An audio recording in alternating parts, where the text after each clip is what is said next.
y'all. All right. Are you ready for your next comedian? We got the next one. Are you really ready? All right. That's better. I like that. All right. So this next comic runs a podcast that is really fucking dope. It is called The Smoke Break. I got to be on it. I had a blast. It is a mental health podcast. Give it up for Zane Thomas. All right. Go ahead. Choose an attribute for one of the boys. All right, let's go. This attribute's for the second dude, and oh my God, Jesus Christ, this is the one I draw. He's a podcast host. I don't fucking know anymore. I give up. That sounds really obnoxious, so I would not date that dude. I'm probably gonna go with Trevor so we could be the best hair at prom, so. Actually, on my way in here, I got a compliment on my hair, which is really nice. It's nice to get a positive affirmation. All right, we're gonna be fine. So, Portland's super dope. There's a lot of interesting people here, I think I might have pissed off my polyamorous neighbors, though. Yeah, they came out swinging. Yep, it's all like this. So I'm a mentally ill person who works in mental health. Thank you. That basically just means that the only difference between me and my clients is I have keys to the snack closet. I want to start a therapy group for people with black and white parents. It's called Mixed Feelings. Little thing I'm working on. My family and I used to joke about my dad leaving when I was younger. It's kind of a running joke. It's not a dad joke. That's an absent dad joke. I actually met my dad a few years ago, right? Here's the deal. Dude calls me up from out of nowhere. I'm stoned out of my mind in Atlanta, Georgia, right? Calls me up. He's like, "Hey, man, how you doing?" I was like, "G.I. Joe?" He's like, "Nah, man, this sound like G.I. Joe." I was like, "Black G.I. Joe?" He's like, "Nah, man, it's your father." I was like, "Oh, shit, dude, I always wanted to meet you. I just never knew where to find you." He's like, "Well, now you know. And no one's half the battle." I'm like, this nigga is G.I. Joe. I knew it. There was two things I realized when I went to go meet my dad. Number one, way too high to meet my dad for the first time. Number two, I don't even know what this dude looks like, right? So I'm literally walking up to every black dude who gets out of their car like, "Are you my daddy?" A lot of maybes. And I'm like standing outside for like an hour, and finally this black dude walks up. He's like, "What's up, son?" And wasn't even my dad, just some black dude saying, "What's up?" Very confusing. But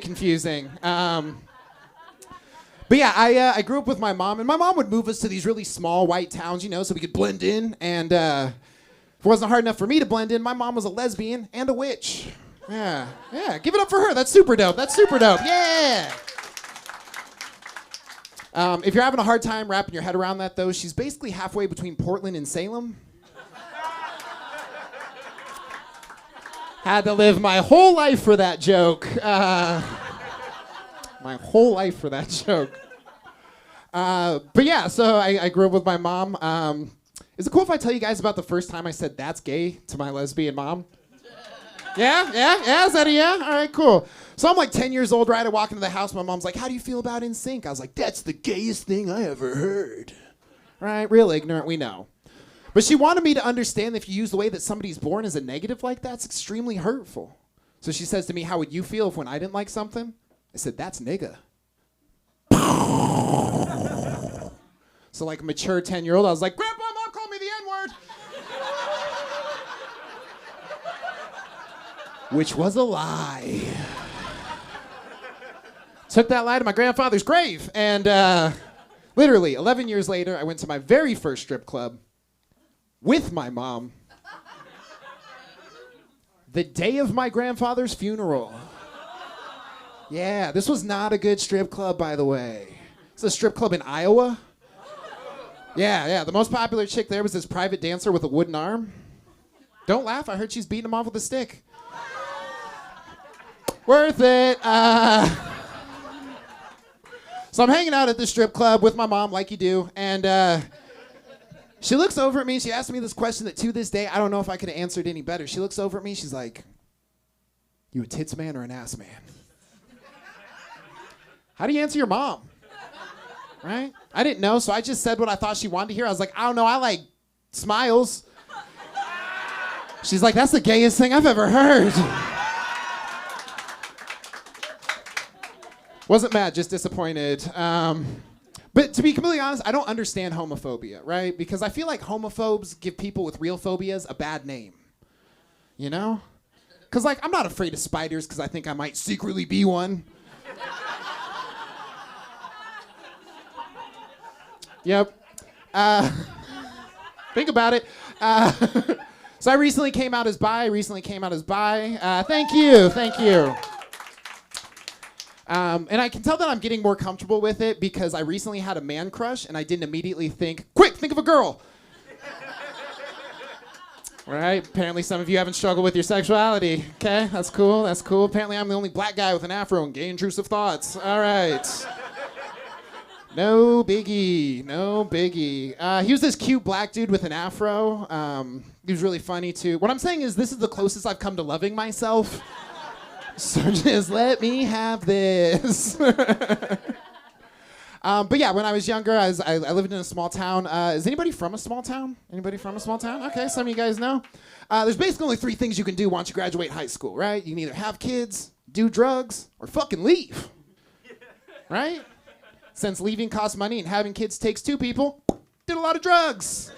But what's important is I got clean. Thank you.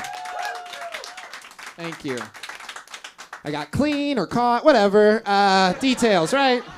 But I'm just here to say that mixing cocaine and baking soda, not all it's cracked up to be. I'm kidding, I didn't do crack. Meth was more my speed. I feel like some of you guys don't like drug puns. Dope. So...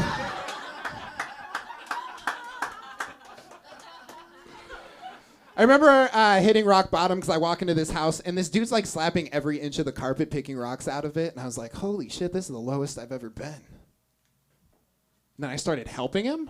I was like, holy shit, this is the highest I've ever been. Remember the cops, I remember getting busted because the cop kicks in the door. He's like, hey man, you got anything on you? I was very high, very confident. It's like, nah, officer, I'm innocent. Which was the exact moment he pulls a pack of Newports out of my pocket with a meth pipe in it. Which, by the way, is the blackest white trash moment of my life. Right? It's very confusing. He's like, I thought you said you were innocent. And I'm like, I was.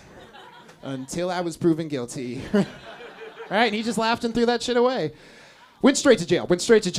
And it was a small town, right? It was like a small town. People like spread rumors. And apparently there's this rumor going around that I was giving favors for drugs. You know, which is messed up. Because, I mean, you suck one dick and everyone thinks you did it for meth.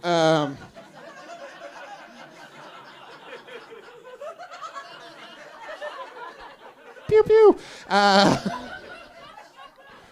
But I was actually able to turn a negative into a positive, see? Because I got offered an opportunity to go to China, teach English, and change my life, right? Thank you. Well, I mean, I called it changing my life. The courts called it fleeing the country. Details, right? But I remember living in China, super dope. There's a lot of bikes over there. And true story, I almost got hit by the same bike 3 times in the same spot. Yeah, it was a vicious cycle. It's kind of flat. Should probably retire it. Okay, no, it's fine. I hate me too. But yeah, China was super dope. They were trying to name the school. They didn't, know what they wanted to name it. I was like, well, you got any ideas? They're like, well, we were thinking maybe like kids in China. And I was like, a little on the nose. They're like, what about euthanasia? I was like, yes. Let's make t-shirts. Selling them in the back. No, I'm not. But yeah, I had this Chinese fiance, super sweet girl. She's a little weird though, She wanted me to teach her how to talk black. She wanted me to teach her how to say the phrase, "That's my man, bitch." But she couldn't get the tones right, so all she ever ended up saying is, "That's my man, bitch." It's close enough, close enough. You know what? That's totally fine. I will take it. But yeah, since moving to Portland, I've had to address my mental health. Recently, I was diagnosed with bipolar, and if you're wondering how I'm feeling about it, real back and forth. Real back and forth. Thank you, appreciate it.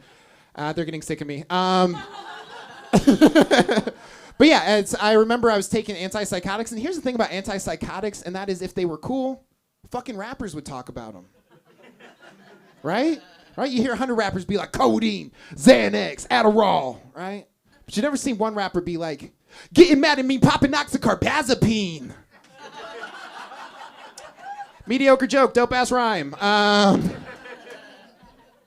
But yeah, since understanding that I have bipolar, I've actually been 3 years sober from alcohol. So yeah, thank you.